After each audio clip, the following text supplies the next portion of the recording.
Why? Because America destroyed the fathers. And that's why God said, let their children be fatherless. Right. You little white kids, you better enjoy your daddies while you got them. You little white kids, enjoy your pappy while you got them. You understand? Because he ain't coming home. That fentanyl gonna get him tonight. You understand? Y'all laughed at us during the crack epidemic. You laughed and mocked and shamed black people during the crack epidemic. You called our children crack babies. You understand? Super predators. And guess what? Now what's happening? You understand? The opioid epidemic. Little white kids sitting in the car while their parents is knocked out in the front seat. Little white kids in the house ain't ate all day because the Lord is destroying your fathers now. The same way you destroy ours, you don't understand justice. This is beautiful. Anybody that loves law and order as much as you devils claim to, you should look at this and say yes. This will be my forever problem with the black Hebrew Israelites. They claim to be of God and from God, and they claim that they are the Hebrew Israelites. And they also talk about, Hispanics, everybody except, Arabs, Caucasians, and Asians. Now, while I could show scripture to debunk that, I'm going to show scripture about how you should love your enemy, how Jesus taught that, how the Old Testament teaches that. And I'm going to show how these people do not exhibit that. So who are you going to believe? These imposters that has been sitting on the street for how many years? And I don't care how many people you recruit, how many people join your organization, that does not make it truth. Look how many people are Catholics. And their system is clearly the beast. It's the antichrist. And yours is not antichrist, but is an abomination. A really scary, ugly heresy that needs to be wiped away. Here are some biblical verses about loving your enemies, people. And you got Matthew 5:43 through 45. You have heard that it was said, love your neighbors and hate your enemies. But I tell you, love your enemies and pray for them who persecute you, that you may be sons and daughters of your Father in heaven. Now understand this, people. It says right here that you have to love your enemy. And then not only that, but you got to pray for them in order to be considered a son of God, a daughter of God. You have to do that. So there's a condition that has to be met. Are you black Hebrew Israelites and other people who claim this organization, are you meeting that requirement? Now let's go to Luke 6:27-28. But I say to you, who hear, love your enemies, do good to those who hate you, bless those who curse you, and pray for those who spitefully use you. Now we understand that during the line of slave trade, our ancestors were subjugated and forced to do things that were, inhumane. And I tell people all the time, I believe it was my great or my great great grandmother, she was Indian. She wasn't black. I mean, I did have some slave members that's coming off the ships and stuff like that, but my great great or my great grandmother, she was a full blood Indian, and she was raped by a European man. And it's a disease called HHT. You can look it up, by the way, but it's called HHT, and it's a disease that's very common within white people, but rare within, blacks and maybe even other minorities and everything of that sort. But the point I'm getting at is this. The disease is passed down not to my generations and my family because of that European man doing that. So, from your standpoint, not my standpoint, but from your standpoint, I have a right to hate white people and not like them. I mean, I don't for sure have it, but I possibly could. But I know that my mama got it. I have uncles who have it, cousins. I've had the symptoms when I was a kid, but I'm not showing it no more by the grace of God. But the point is, I could possibly have it, or my kids, for that matter. So the point is, I could have that mindset like you, but I don't. Because at the end of the day, I serve an all-powerful God.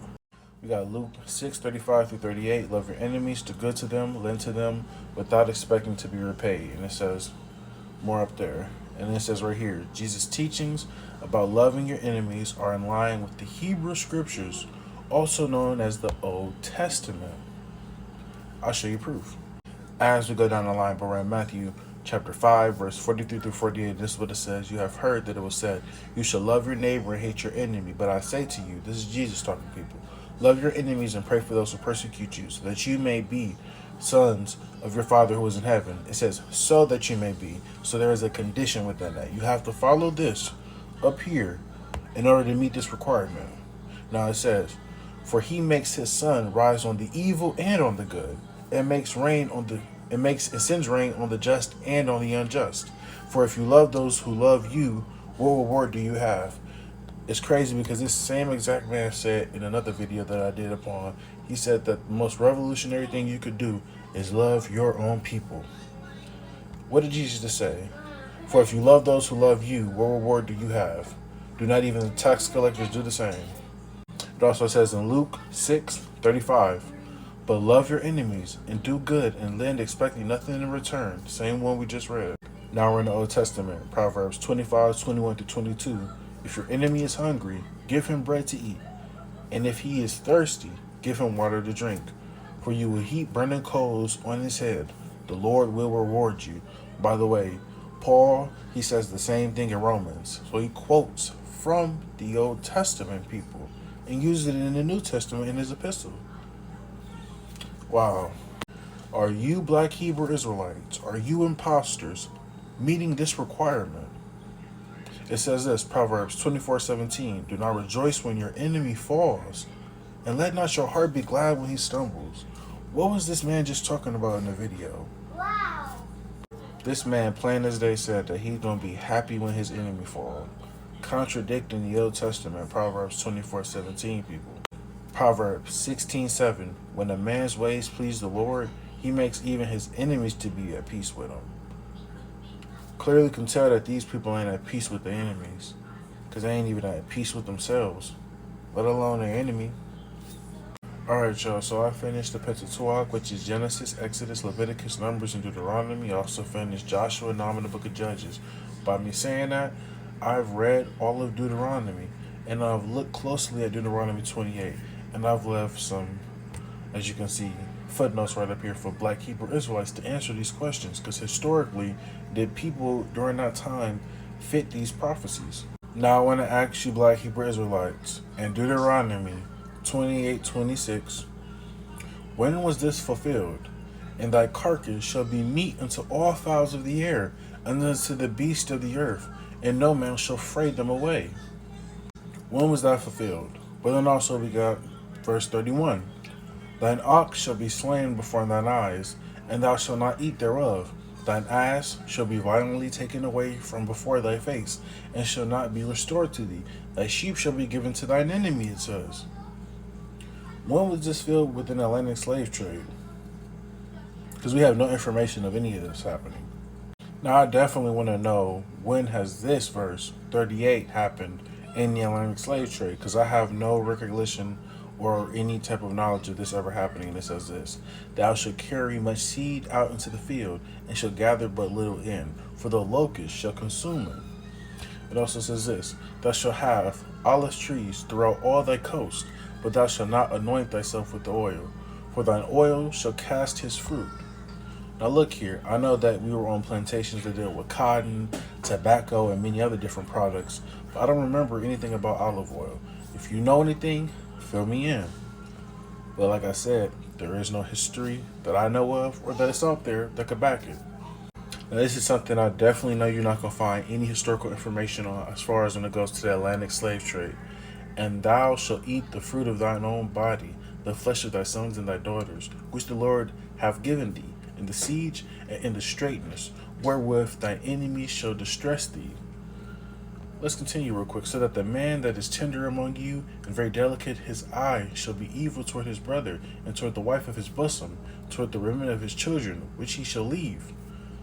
So that he will not give to any of them of the flesh of his children, whom he shall eat, because he have nothing left in the siege, and in the straitness wherewith thy enemy shall distress thee in all thy gates. We have no knowledge, no historical information saying that that's what people did in the Atlantic slave trade. They rather had committed suicide than, been slaves to those people and everything of that sort. I'm pretty sure the children did the same. You guys don't know anything about the Bible.